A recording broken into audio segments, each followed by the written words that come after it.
was too attached to those older types of videos. I'm gonna try uploading videos every 2 weeks, but I can only imagine.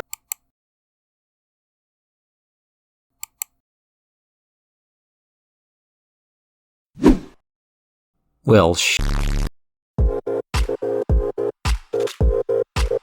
Hey everyone, it's been a while. Who knew that taking a ton of difficult college classes and having a part-time job would take up so much time? Obviously not this idiot. He's mentally deficient and probably depressed.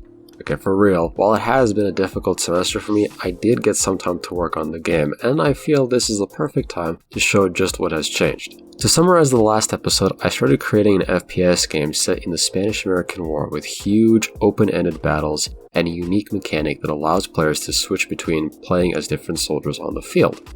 Of course, for a game such as this, the AI should be among the top priorities, otherwise that'd be pretty boring. Now, while I had laid out the basic foundations for the AI system in the last video, well, they were still pretty dumb and useless, and here's why. For the old AI system, the soldiers relied on raycasts to find their target.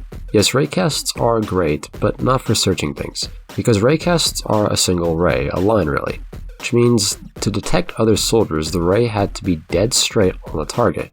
If you were to the side or above or below the ray, it wouldn't work. Not to mention the solution of finding soldiers using rays was quite stupid. The soldiers would essentially spin around in a circle till the ray finally hit an enemy soldier. So you could basically run circles around these guys. But oh no, once the soldier found an enemy, they would essentially beeline straight for the target, showing no mercy. That is, unless there was a change in elevation, at which point they were hilariously easy to avoid because they could only shoot straight ahead. And not to mention they were stuck on that target until that target was dead, even if there were closer enemies nearby. Needless to say, this system was completely garbage. So I needed to rewrite the code for the AI that would allow for more complex behaviors, but this was already a problem since the code for the old system was already hard to read and looking more like spaghetti code. So I decided to follow some helpful guides on the internet on how to use what is called state machine, which is a fancy way of saying a lot of scripts connect to each other,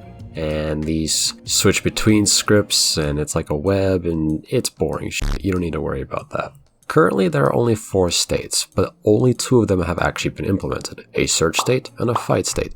The other 2 non-implemented states are just the non-walkable versions of those 2 states, which will be useful for when unit commands are going to be a thing.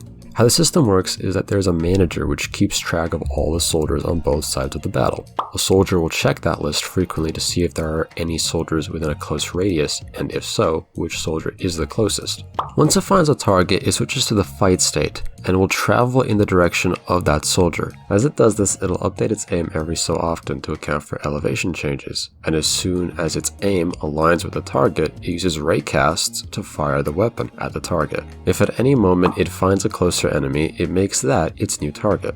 Also, if the target is killed or if the soldier can't reach the target, the soldier will simply return back to the search state, moving around till it can find another soldier within a close radius. Now, this system still has a lot of flaws. Firstly, the soldiers are essentially sharpshooters who will never miss their target. Also, they could spot a target directly behind them from hundreds of feet away and through objects between them, which of course is not humanly possible unless you have heat-seeking eyes in the back of your head. But oddly enough, the AI is still pretty easy because they don't update their travel trajectory fast enough to be given an option to fire their weapon. Most of this though can be fixed, but I need to make sure that the code is not called too frequently, otherwise this thing is gonna lag hard. But like before, this is a really solid foundation for the AI, and its issues can be resolved given some time, if I had any. There were also some other minor improvements made, like I made the option to aim, and you can now actually see the names of the soldiers when you're switching between them, but really, this was kind of the biggest thing that I had to fix, and I'm glad that I can now check that off my to-do list. And really, that's it.